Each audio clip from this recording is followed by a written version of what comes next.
Alors, je voudrais vous souhaiter la bienvenue à vous tous. Et puis, avant de commencer, j'aimerais vous dire, au cas où si vous ne le saviez pas, je suis quelqu'un d'extrêmement généreux. Oui. Je suis généreux parce qu'aujourd'hui, c'est ma fête, mais je la partage avec tous les Canadiens. Merci. Merci. Mais sérieusement, quand j'étais plus jeune, il y a deux chansons que j'entendais souvent, c'était « Bonne fête » et « Au Canada », l'hymne national. Alors, probablement, vous avez déjà chanté cela, peut-être durant les Jeux olympiques ou avant un match de hockey. Mais savez-vous qu'il y a différentes versions du « Au Canada » et j'aimerais vous montrer une de ces versions. Alors, je ne vais pas chanter, mais je vais quand même vous lire les paroles. Alors, ô Canada, terre de nos aïeux, ton front est ceint de fleurons glorieux, car ton bras sait porter l'épée, il sait porter la croix. Ton histoire est une épopée des plus brillants exploits. Et ta valeur de foi trempée protégera nos foyers et nos droits, protégera nos foyers et nos droits. Sous l'œil de Dieu, près du fleuve géant, le Canadien grandit en espérant. Il est né d'une race fière, béni fut son berceau. Le ciel a marqué sa carrière dans ce monde nouveau. Toujours guidé par sa lumière, il gardera l'honneur de son drapeau, il gardera l'honneur de son drapeau. De son patron, précurseur du vrai Dieu, il porte au front l'auréole de feu. Ennemi de la tyrannie, mais plein de loyauté, il veut garder dans l'harmonie sa fière liberté et par l'effort de son génie. Sur notre sol, asseoir la vérité, sur notre sol, asseoir la vérité. Amour sacré du trône et de l'autel, remplis nos cœurs de ton souffle immortel.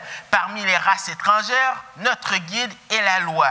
Sachons être un peuple de frères sous le joug de la foi et répétons comme nos pères le cri vainqueur pour le Christ et le roi, le cri vainqueur pour le Christ et le roi. Alors certainement, vous n'allez pas entendre ça durant le prochain match des Canadiens. Mais il y a quand même deux mots qui est quand même, disons, qui n'est pas très à la mode de nos jours dans cet hymne national. Il y a Dieu. Bien sûr, il faut définir qui est Dieu, parce que maintenant, Dieu, c'est n'importe quoi. Mais surtout Christ, l'exclusivité de Christ. Et c'est un peu normal qu'à cette époque, on écrivait ces paroles-là, parce que le Canada, quand même, a été influencé par le christianisme et tout le judéo-chrétien. Mais les choses ont changé en 2018. Un exemple, j'ai reçu un courriel de mon beau-frère il y a quelques semaines qui disait ceci. Alors, c'est dans les nouvelles de Terre-Neuve, Newfoundland. 3 personnes dans une relation polyamoureuse reconnues comme parents légaux d'un enfant. Alors, c'est quoi la polyamoureuse? Alors, la définition, c'est l'orientation relationnelle. Alors, présumant qu'il est possible d'aimer plusieurs personnes et de maintenir plusieurs relations amoureuses et sexuelles à la fois avec le consentement des partenaires impliqués et qu'il est souhaitable d'être ouvert et honnête à leurs propos. Alors, il y avait une émission, justement, Découverte, il y a quelques semaines de cela, un dimanche, qui t'expliquait que c'était à la mode. Et voici ce que l'avocate a dit. L'avocate représentant la famille, Tracy Bagné, soutenait, quant à elle, que la loi n'avait pas été mise à jour et qu'elle ne correspondait tout simplement plus à la réalité de la société canadienne. En d'autres mots, c'est la société qui détermine la vérité, le standard. Alors, comme chrétien, comment on réagit par rapport à cela? Parce qu'on a une double citoyenneté. On est citoyen des cieux, mais on est aussi citoyen canadien. Et on doit se poser la question, comment devons-nous réagir? Comment l'Église doit réagir par rapport à cela? Alors, il y a plusieurs approches. Ce serait intéressant de vous entendre là-dessus. Mais il y a une des approches, c'est, il faut mettre l'accent sur les lois. Il faut qu'on mise sur la moralité. Parce que si on a des lois ici le gouvernement vraiment a une éthique, la moralité, ça va régler les problèmes. Bien, laissez-moi vous dire que Paul avait une autre optique. On va regarder ça. C'est dans 1 Timothée, le chapitre 2, versets 1 à 4. 1 Timothée, chapitre 2, versets 1 à 4. Je vais lire dans la version Louis II. Et pour ceux, c'est sûr, ce n'est pas la règle des Pères et des Mènes, mais c'est une habitude que j'ai dans l'Église que j'ai grandi. Je vais vous demander de vous lever debout pour ceux qui sont capables, comme signe de respect pour la parole de Dieu. Je vais lire le texte et par la suite, je vais prier. Alors, 1 Timothée 2, versets 1 à 4. Alors, je lis pour vous. « J'exhorte donc, avant toute chose, à faire des prières, des supplications, des requêtes, des actions de grâce pour tous les hommes, pour les rois et pour tous ceux qui sont élevés en dignité, afin que nous menions une vie paisible et tranquille en toute piété et honnêteté.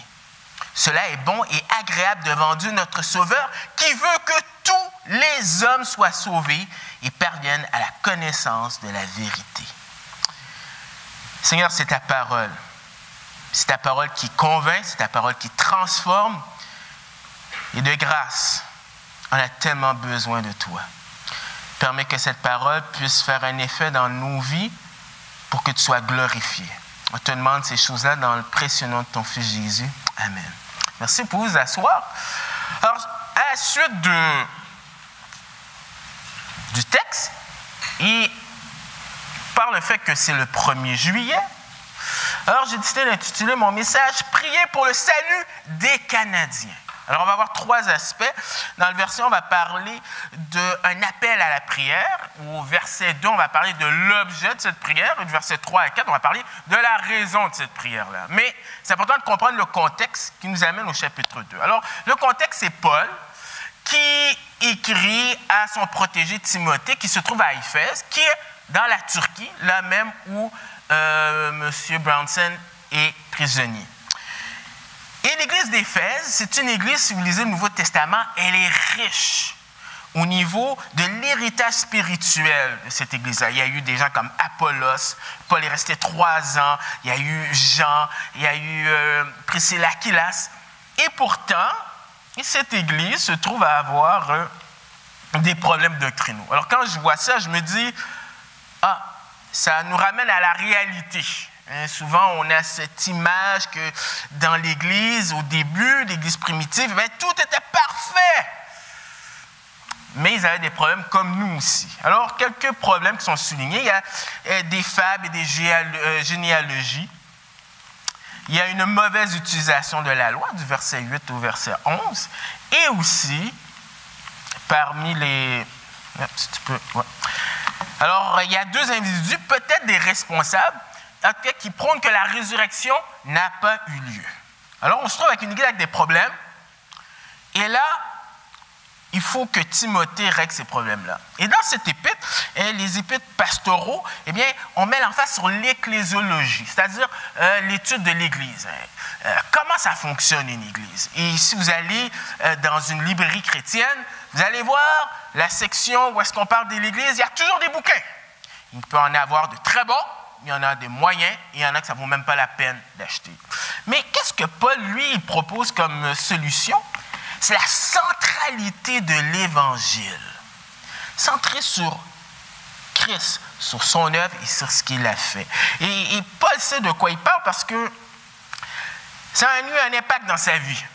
Paul, c'est un ancien pharisien. Il utilisait mal la loi. Et l'Évangile a un impact dans sa vie, du verset 12 à 17. Mais aussi, ça a un impact aussi, pas seulement dans la vie de Paul. J'ai vraiment de la difficulté avec ça. C'est peut-être l'âge. Bon, son impact dans le fonctionnement de l'Église. 1 Timothée 3, versets 14 et 15. Alors, je lis pour vous. Alors, ça, c'est vraiment ce qui détermine vraiment la lettre. Je t'écris ces choses avec l'espérance d'aller bientôt vers toi, mais afin que tu saches, si je tarde, comment il faut se conduire dans la maison de Dieu qui est l'Église du Dieu vivant, la colonne et l'appui de la vérité. En d'autres mots, connaître Christ devrait avoir un impact dans ta vie et ça va se montrer dans ton comportement, dans tes agissements dans l'Église. Mais cela n'a pas seulement un impact dans la vie de Paul et dans la vie d'Éphèse, mais ça a un impact aussi dans nos vies, dans le fonctionnement de l'Église de l'île Jésus. Alors oui, c'est vrai qu'à l'Église, il y a des programmes, et puis c'est normal parce que Dieu, c'est un Dieu d'ordre. Le danger dans une Église, quand il y a des programmes, c'est d'être esclave des programmes et tu oublies que tu as une relation pas avec un programme, mais avec une personne. Et Paul, eh bien, nous exhorte dans cette lettre-là à penser à cela. Alors, à la lueur des problèmes du chapitre 1, Paul va faire une transition au chapitre 2, où est-ce qu'il va donner des principes. Et le principe, c'est la prière. Alors, il commence avec un appel à la prière. Alors, je livre pour vous. J'exhorte donc avant toute chose à faire des prières, des supplications, des requêtes, des actions de grâce. Le danger lorsqu'on parle de prière dans une prédication, c'est que les gens se sentent mal. Parce que on est tous d'accord que la prière, c'est important, mais on est tous d'accord pour dire qu'on n'est pas des experts. On a besoin de prier. Et le danger, c'est de sortir de cette prédication avec une sorte de moralité, là, que vous dites « Ah, il faut que je prie plus, il faut que je mette une liste, il faut que je fasse comme Martin Luther qui se levait à 5 heures du matin, ou comme ce missionnaire, je pense que son nom c'était John Hyde, qu'on disait l'apôtre de la prière. Alors, je ne sais pas si c'est vrai, on dit qu'il est mort, on l'a trouvé mort à genoux comme ça. Je ne sais pas si c'est vrai, mais le danger, ce n'est pas de se faire une liste, mais se rappeler ce que Paul a dit, la centralité de l'Évangile. C'est-à-dire, il faudrait qu'on aime tellement Jésus, qu'on voit tellement tout ce que Jésus a fait pour nous, que ce serait un non-sens pour nous de ne pas passer du temps avec lui. C'est comme ça qu'il faut voir ce message-là. Et cet appel-là, eh bien, Paul dit qu'il l'exhorte donc avant toute chose. Alors, avant toute chose, eh bien, ça peut être compris de façon chronologique, mais ici, c'est une priorité. Alors, si Paul parle de la prière comme une priorité dans cette Église, c'est peut-être parce que ce n'était pas le cas pour eux. Et si on est sincère, ça peut être aussi le cas pour nous au 21e siècle. Il y a un auteur, peut-être que vous le connaissez, Bill Hybels, qui a écrit un livre, « Trop occupé pour ne pas prier ». Je ne sais pas si on l'a à la bibliothèque, mais il souligne vraiment ce symptôme-là. Et D.A. Carson, dans son livre « La prière renouvelée », expliquait que peut-être une des raisons pourquoi on ne prie pas, c'est parce qu'on ne planifie pas son temps de prière. Moi, j'aimerais rajouter que peut-être pourquoi ce n'est pas une priorité pour nous, c'est parce qu'on essaye nos propres ressources avant et qu'on ne fait pas vraiment confiance à Dieu. Et c'est quand on a épuisé toutes nos ressources, c'est là qu'on commence à prier. Finalement, on ne pense pas vraiment que la prière est efficace. Ça me fait penser à cette histoire d'une église qui avait comme voisin un bar. Et le propriétaire n'aimait pas les chrétiens. Et il s'arrangeait pour que et les employés et les clients, eh bien, ils fassent du bruit quand les chrétiens se rassemblaient. Alors, c'était vraiment tannant. Alors, les chrétiens se sont dit, on va prier pour que le bar soit fermé. Alors, ils se sont mis à prier, faire des chaînes de prière. Et un jour, l'orage est tombé sur le toit du bar et c'est parti en feu. Et le propriétaire a décidé de porter plainte à l'église. Alors, ils se sont trouvés devant le juge et le juge, avant même qu'il dise son verdict, dit ceci. Je sais que j'ai remarqué une chose. Les gens du bar croient plus à la prière que les chrétiens.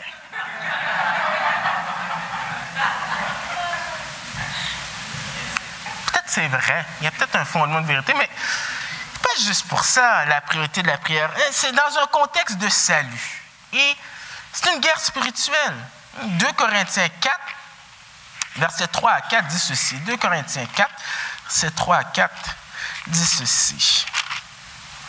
Si notre évangile est encore voilé, il est voilé pour ceux qui périssent, pour les incrédules dont le Dieu de ce siècle a aveuglé l'intelligence, afin qu'ils ne vissent pas briller la splendeur de l'évangile de la gloire de Christ, qui est l'image de Dieu. C'est-à-dire que, oui, on a parlé il y a quelques dimanches de comment on témoigne, comment Paul se prenait pour parler avec des gens qui avaient une connaissance de l'Ancien Testament, comment il se prenait avec des gens qui n'avaient pas une connaissance de l'Ancien Testament. Et tout ça, c'est beau, tout ça, c'est bien, il y a des modèles. Mais en bout de ligne, c'est quelque chose de spirituel. Parce que la personne qui n'a pas Christ, la Bible décrit que cette personne-là, elle est morte spirituellement. Et il faut l'intervention de Dieu pour que cette personne-là puisse vivre. Et c'est pour ça que c'est une guerre spirituelle et c'est pour ça qu'on a besoin d'être à genoux pour que Dieu puisse éclairer les gens. Alors, il y a quelques passages, Acte 4, verset 29, Acte 6, 4, Colossiens 4, 3, Éphésiens 6, 19, 20, qui ont quelque chose en commun, c'est que la prière est associée avec la propagation de l'Évangile. Alors, on voit comment c'est important. Donc, la priorité à la prière, mais aussi, Paul parle du contenu de cette prière-là. Et le contenu, eh bien, on a 4 différents mots qui montrent 4 facettes de la prière. Comme le rayon du soleil qui touche le cristal, et puis tu vois différents spectres, alors, il y a une diversité. C'est bon de se rappeler ça, parce que des fois, on a l'impression que la seule prière qui existe, c'est de prier pour la nourriture. Mais c'est beaucoup plus riche que ça. Il y a une diversité. Et c'est sûr que les mots se recoupent, et puis, mais quand même, il y a quand même des différences. Alors, je vais le suivre selon l'original et pas selon Louis II. On commence par des requêtes. La requête, c'est basé sur un besoin, un urgent besoin, ou est-ce que c'est seulement Dieu qui peut nous aider? Et c'est bien, parce que ça nous rappelle que nous, en tant qu'êtres humains, nous ne sommes pas autosuffisants. Et notre société vit du symptôme de Frank Sinatra. Vous savez, Frank Sinatra, il a écrit une chanson en anglais, il dit « I did it my way ». Mais la prière, c'est dire « non, je ne suis pas capable, j'ai besoin de toi ». Ensuite, alors le mot est utilisé quand même 19 fois dans la Bible, donc c'est intéressant. Le mot prière, par la suite, lui, est utilisé 39 fois dans la Bible. Donc, c'est vraiment un terme vraiment général, mais à chaque fois, il est utilisé pour faire référence à Dieu. Parce que des fois, tu peux faire des requêtes à un être humain, mais ici, c'est à Dieu. Ça nous rappelle que celui à qui on s'adresse, ce n'est pas n'importe qui. C'est bon de se rappeler cela, sinon la prière risque d'être une formule, un rituel, une habitude. Il faut faire attention. Vous savez, j'ai 2 enfants et à un moment donné, j'ai voulu que les enfants apprennent à prier. Alors, de façon très simple, je leur ai dit, je leur ai appris à dire merci Jésus pour maman, pour papa, pour Lydie, pour Caleb. Mais après un certain temps, il fallait que je fasse attention parce que ça devenait un automatisme pour moi. Donc, la prière, il faut se rappeler qu'il y a cette attitude d'adoration parce qu'on ne s'adresse pas à n'importe qui, on s'adresse au Dieu de l'univers. Troisième, c'est l'intercession. Utilisé juste 2 fois dans les épîtres de Paul. Et l'idée, en gros, c'est que si tu intercèdes, bien, ce n'est pas juste pour toi. Des fois, on est tellement centré sur nous-mêmes lorsqu'on prie qu'on oublie. Et c'est bon de se rappeler qu'on prie aussi pour les autres. Et finalement, le dernier, c'est les actions de grâce. C'est associé souvent avec les prières parce que Dieu est souverain. On ne dicte pas à Dieu quoi faire. Mais nous devrions être reconnaissants parce qu'on a un Dieu qui est sage. Il peut décider de dire oui, non ou attendre. Mais l'attitude devrait être qu'on est reconnaissant. Et pas être comme ce petit garçon qui un jour a écrit à Dieu. Alors, il ne savait pas était l'adresse pour l'adresse de Dieu. Il a juste écrit, il a mis ça à la poste sans timbre, et puis il a envoyé ça. Et puis là, le facteur a vu ça, curieux, le facteur a ouvert, parce qu'il n'y a pas d'adresse, c'est marqué adressé à Dieu. Alors, c'est marqué, bonjour, allô Dieu, mon nom c'est Jimmy, j'ai 6 ans, mon père est mort et ma mère, elle souffre. Est-ce que vous pourriez nous donner $500? Signé Jimmy. Alors, le facteur, il est dérangé par ça. Il partage ça à ses autres amis et ses autres collègues. Ils font une collecte de 300 $. Ils envoient ça. Quelques jours plus tard, Jimmy écrit à nouveau. Il dit « Merci Dieu de m'avoir donné l'argent, mais la prochaine fois, est-ce que tu pourrais le faire directement sans passer par la poste parce qu'ils ont pris 200 $ pour les frais. »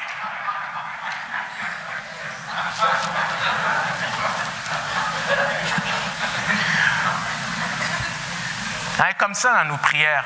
On prie, puis on veut exactement ce qu'on a demandé. Et on devrait être reconnaissant avec des actions de grâce. Et le contexte, c'est qu'on peut le faire de façon individuelle, mais aussi en tant qu'assemblée, parce que c'est ça que tout le contexte pointe. En tant qu'assemblée. Et à l'Église de l'île Jésus, on a différentes opportunités. Il y a le mercredi soir, comme on a mentionné, il y a le dimanche matin, même avant le dimanche, Philippe en a parlé. Il y a le bulletin qui est là, etc., etc. Alors, le but, ce n'est pas que vous vous sentiez mal et que vous dites « il faut que je vienne le mercredi soir ». Le but, c'est juste pour vous dire qu'il y a des ressources qui sont là, qui sont disponibles pour vous pour prier. Alors ça, c'était l'appel à la prière. L'objet de la prière, 1C, jusqu'à 2. Pour tous les hommes, pour les rois et pour tous ceux qui sont élevés en dignité, afin que nous menions une vie paisible. Je reviens. Pour tous les hommes, pour les rois et pour tous ceux qui sont élevés en dignité. Alors, l'objet de ces prières, c'est tous les hommes. Et lorsqu'on parle d'hommes ici, eh bien, c'est un terme générique. C'est différent du verset 8.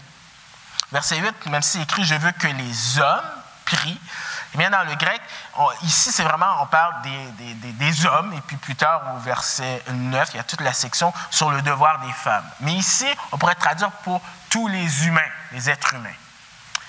Mais là, on a un problème. On a un problème parce que, déjà, on a de la difficulté à prier déjà pour notre petit cercle. Imaginez notre famille étendue.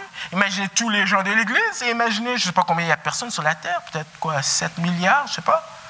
Donc, c'est sûr que ça ne veut pas dire systématiquement tous les êtres humains, mais plutôt les différentes classes de personnes. Des juifs et des non-juifs. Ah, très pertinent. À cette époque-là, vous savez, vous lisez le livre des Actes, acte 15, le concile à Jérusalem, et dans Galates chapitre 2, il y avait un problème, c'est qu'il y avait des juifs et des non-juifs. Et comment on règle ça, là? Ils ne sont pas pareils comme nous. La parole de Dieu, qu'est-ce qui est extraordinaire, c'est qu'il n'y a rien de nouveau.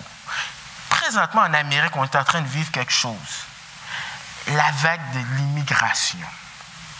La semaine dernière, il y a une amie qui est venue à la maison, puis je lui posais des questions sur son église.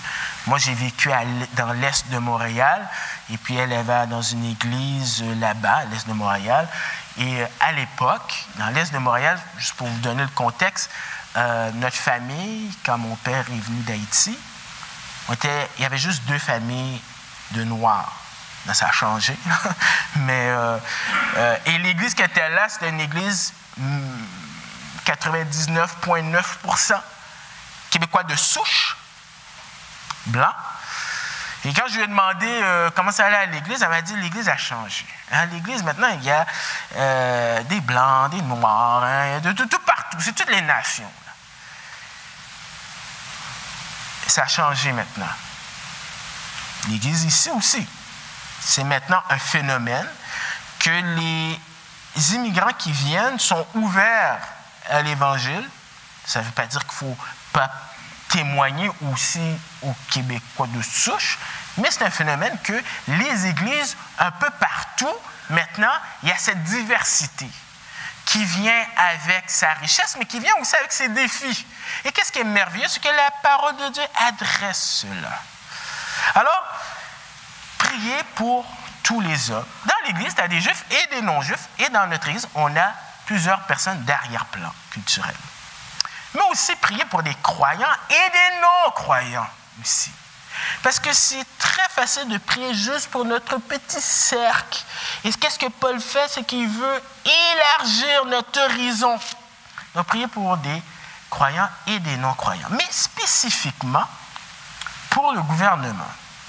Parce que probablement, c'est peut-être pas ce qui était dans la tête des gens de cette Église. Vous savez, quand on parle du gouvernement, c'est souvent la critique qui sort de nos bouches et aussi ce qu'on entend dans les médias. Je vais juste vous rappeler que, bon, je vous ai fait, vous avez lu qu'est-ce qui se passe maintenant au Canada et qu'est-ce qui est véhiculé, vous savez aussi bien que moi, mais gardez en tête qu'à l'époque de Paul, eh bien, qui est en charge? C'est Néron.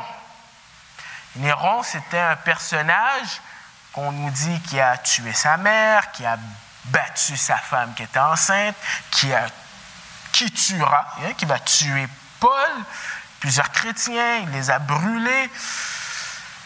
Et pourtant, ça comprend aussi quelqu'un comme Néron. Alors, le gouvernement, c'est une institution divine. C'est Dieu qui a installé ça. Romains nous dit c'est au service. Ils sont au service de Dieu. Ah, peut-être il sert mal, mais néanmoins, c'est Dieu qui a instauré cela. Et c'était très important pour l'apôtre Paul, cette notion pour le gouvernement, les gens qui sont en autorité. On le voit dès son appel. Dans Acte 9, verset 15, on nous dit ceci. C'est Dieu qui parle à Ananias et il dit « Mais le Seigneur lui dit, va, car cet homme est un instrument que j'ai choisi pour porter mon nom devant les nations, devant les rois et devant les fils d'Israël. » C'était souligné aussi par Luc dans le livre des Actes. Vous savez, dans le livre des Actes, on souligne qu'il y a 13 conversions individuelles, là, je ne parle pas de la collectivité, 13 personnes, et dans ces 13 personnes, la moitié, il y a 7 qui sont reliés avec les autorités. Paul a visité 19 villes et 15 de ces 19 villes, c'est la capitale. Il va même dire dans Acte 27 qu'il faut qu'il puisse comparaître devant César. Et il va mentionner aussi dans Luc mentionne qu'il écrit à Théophile, excellent Théophile, hein, qui est un terme peut-être qui est associé à quelqu'un en autorité. Donc, on voit que c'est très important, mais c'est aussi souligné dans l'Ancien Testament. Jérémie 29, 7, Esdras 6, 9, 10, Psaume 119, verset 46. Donc, il n'y a rien de nouveau sous le soleil. Ça a toujours été l'intention de Dieu que les croyants puissent prier pour les autorités. Non, la question, c'est la raison pour laquelle on prie pour ces autorités-là. Verset 2b jusqu'à 4. Afin, alors on a la raison, afin que nous menions une vie paisible et tranquille en toute piété et honnêteté. Cela est bon et agréable devant Dieu notre Sauveur, qui veut que tous les hommes soient sauvés et parviennent à la connaissance de la vérité. Alors, les raisons pour prier. Pour une vie. Alors, ici on parle de notre vie, là. Et ça semble être très égocentrique, mais on va voir ce que Paul veut dire. Et ici, pour une vie paisible et tranquille, c'est-à-dire pas de conflit à l'extérieur et pas de conflit à l'intérieur. C'est ce que tous les hommes cherchent. Pas de problème. Être relax. Alors, est-ce que c'est ça? Est-ce que c'est la raison pour laquelle? Eh bien, Paul nous dit que la sphère dans laquelle ça se fait, c'est en toute piété et honnêteté. C'est-à-dire une révérence, une attitude envers Dieu et qui va se refléter aussi à l'extérieur. En d'autres mots, la raison pour laquelle il faut prier pour les autorités, c'est pour que on puisse être au service de Dieu et qu'il n'y ait pas de bâton dans le roue. Être au service de Dieu. Mais en même temps, le texte dit au verset 3, cela est bon. Alors, cela, c'est prier pour le gouvernement ou encore le résultat de prier pour le gouvernement. Cela est bon et agréable, c'est-à-dire acceptable devant Dieu. Le standard, ce n'est pas la société qui décide qu'est-ce qui est bon, c'est Dieu. Et vous savez, si Dieu dit que ça c'est bon et que 100% de la majorité des gens disent que c'est faux, c'est quand même Dieu qui détermine. Cela est bon et agréable devant Dieu. En d'autres mots, pour que c'est approuvé par Dieu. L'idée, c'est que si on demande de prier pour le gouvernement pour qu'on ait une vie paisible et tranquille, ce n'est pas pour vivre notre liberté 55. Parce que c'est ça que les gens aspirent. Et je ne suis pas en train de dire que ce n'est pas bon de se reposer. Mais si c'est ça, l'optique dans votre tête, eh bien, c'est pas ce que la Bible dit. Parce qu'encore une fois, l'Évangile, c'est rencontrer une personne, Christ, qui fait que maintenant, nous sommes au service de Christ par amour. Et ce n'est plus nos intérêts, mais c'est ses intérêts. Et le danger, c'est que dans l'Église, il peut y avoir des personnes qui peuvent dire hey, « Écoute, là, moi, j'ai servi là, Dieu pendant 20 ans, là, maintenant, je suis à la retraite, là, je fais absolument rien, là. » C'est pas ça que tu vois dans la Bible. Et dans l'histoire, eh bien, il y a 2 personnes que je voudrais mentionner. Si tu peux avancer, s'il te plaît. Il y a Henri Martin. Henri Martin a vécu au 18e siècle. C'est un homme qui est mort à l'âge de 31 ans. Il a été converti à travers le ministère de Charles Siméon. Et il a décidé de traduire toute la Bible, je pense que c'était le Nouveau Testament en perse et une partie des psaumes. Mais il se trouvait dans une région qui était extrêmement... le climat était horrible, c'était chaud. Et puis, on lui a dit, sa santé, eh bien, il risquait de mourir. Mais il a décidé de le faire. Alors, il a traduit, mais il avait besoin de la permission pour pouvoir imprimer cela. Donc, il a fait un voyage de 600 000 sur un âne. On lui a refusé. Il est allé 400 000 ailleurs pour avoir la permission. Il est revenu, il a traduit. Et quelques temps après, il est mort. Alors, d'un point de vue humain, on dirait, voilà un homme qui a gâché sa vie. C'est un jeune. Maintenant, je vais parler de GEP. Ce qui est GEP, c'est Georges Emmanuel Pierre, mon papa. Alors, mon père a été pendant une trentaine d'années pasteur dans une église à Montréal. Et en plus, il était professeur dans une école au secondaire. Ça n'a pas été facile. Et quand il a pris sa pré-retraite de l'enseignement et aussi du pastorat, ben, il a décidé de se rendre en Haïti avec ma mère dans une région que tu peux te rendre en auto, c'est à pied ou sur un âne, il n'y a pas de communication, pour aider à bâtir une école. Et les voisins dans mon quartier que j'ai grandi, ils ne peuvent pas comprendre cela. Parce qu'ils disent, mais voyons donc, votre père, mais qu'est-ce qu'il fait? Il est en retraite, il devrait en profiter, il devrait voyager. Là, il se retrouve en Haïti dans des conditions comme ça. On est sauvé, mais c'est pour servir Dieu. Alors, Paul termine cette section en disant « Dieu est notre sauveur ». Un des attributs de Dieu, c'est de sauver. Sauver de quoi? Du jugement. Et toute la Trinité participe. Alors ici, c'est Dieu le Père, mais il y a Jésus qui est l'agent et il y a le Saint-Esprit qui convainc de péché, de justice, de jugement. Alors, toute la Trinité participe au salut de l'être humain. Et il va élaborer là-dessus pour dire le salut des hommes. Et qui veut que tous les hommes soient sauvés et parviennent à la connaissance de la vérité. Alors ça, c'est un verset qui fait couler beaucoup d'encre. Et les théologiens, à mes yeux, ils jouent au ping-pong. Vous savez, le ping-pong, là, que tu envoies un service et tu le renvoies. Et là, vous pouvez lire des bouquins et chacun essaie d'interpréter cela. Alors, qu'est-ce que le verset ne dit pas? Le verset ne parle pas d'universalisme. Universalisme, c'est-à-dire tout le monde va être sauvé. Parce que dès la Genèse, tu vois qu'il y a une séparation dans le déluge. Ceux qui sont sauvés, ceux qui ne sont pas sauvés. Sodome et Gomorrhe, ceux qui sont sauvés, ceux qui ne sont pas sauvés. Exode, ceux qui sont sauvés, ceux qui ne sont pas sauvés. Et ça se poursuit jusque dans l'Apocalypse. Mais il y a un auteur qui a écrit un bouquin il y a quelques années. Le titre, c'est « Love Wins ». J'ai oublié le nom, là. David, tu sais c'est qui? Le nom m'échappe, là. Rob Bell. Oui, Rob Bell. Il a écrit un livre et il se base sur ce verset-là. Parce qu'il dit Dieu veut. Et si Dieu veut, ben, il n'y a rien qui peut arrêter Dieu. Donc tout le monde va être sauvé. Comme je l'ai dit, l'enseignement de la Bible ne montre pas cela. Ce n'est pas non plus l'exclusivité. C'est-à-dire, quand je parle de ça, c'est que dans le chapitre 1, il y avait un problème. Et c'était relié tout avec le judaïsme. Hein? C'est, si tu te convertis, il faut que tu sois comme un juif, parce qu'il y a la loi. Et ce n'est pas non plus ça. Alors, ce n'est pas la clique de dire c'est juste les juifs. Le mot « tout », c'est comme tout à l'heure, on a parlé de tous les hommes, c'est-à-dire sans distinction. Galates 3, verset 28, dit ceci. Galates 3, 28. Il n'y a plus ni juif, ni grec, il n'y a plus ni esclave, ni libre, il n'y a plus ni homme, ni femme, car tous vous êtes un en Jésus-Christ. Et Colossiens 3, pas 1, mais Colossiens 3, verset 11, dit ceci.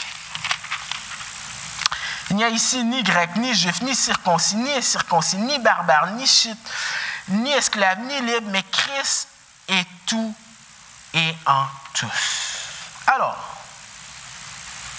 conclusion. On a parlé d'un appel, on a parlé de l'objet de la prière, on a parlé des raisons.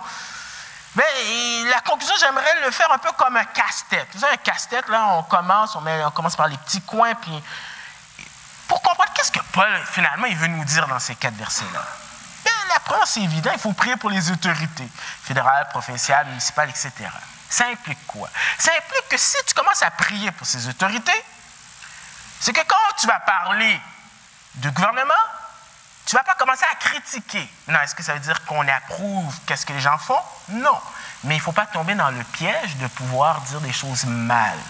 Alors, ça va changer notre perspective. Maintenant, si on prie, on commence à se soucier de Justin Trudeau et tout ce qui vient, eh bien, notre discours va changer. Ensuite, ça implique, pourquoi on prie? C'est pour faciliter la propagation de l'Évangile. La solution n'est pas de mettre des lois et la moralité parce que vous savez quoi? Vous pouvez avoir des gens qui s'habillent super bien, qui sont extrêmement polis, qui sont mariés avec une personne tout le reste de leur vie et qui vont quand même en enfer, séparés de Dieu. Parce que pour être sauvés, le verset 5 nous dit, car il y a un seul Dieu aussi, un seul médiateur entre Dieu et les hommes, Jésus-Christ, l'homme. Donc, si tu n'as pas Jésus, si tu n'as pas ta confiance, tu peux mettre autant de moralité que tu veux, ça ne change pas.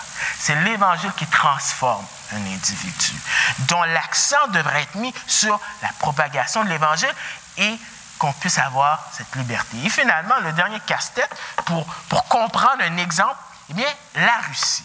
Alors, je communique avec un pasteur depuis quelques années qui est aux États-Unis et il expliquait qu'il y a un missionnaire dans leur église qui œuvre en Russie. Il y a 1 an et demi de cela, eh bien, le gouvernement était sur le point de interdire les rassemblements. Seulement ceux qui suivent l'église de l'État. Alors, cet homme-là a demandé qu'on puisse prier, puis il y a eu une chaîne de prière, et puis finalement, eh bien, même si c'était leur intention, eh bien, ça ne s'est jamais exécuté jusqu'à présent. Et ce missionnaire se trouve encore là en train d'œuvrer. Donc, c'est vraiment le portrait qui nous est présenté. J'aimerais terminer. On a 5 minutes, une application pratique, qu'on puisse prendre le temps. Il y a 2-3 personnes qui peuvent prier pour le gouvernement provincial, municipal, fédéral, pour que nous, en tant qu'Église, nous puissions propager le vrai message qui transforme le cœur des individus. Et je terminerai avec la prière finale. Donc, c'est 1, 2, 3 personnes, et puis je terminerai avec la prière. Merci.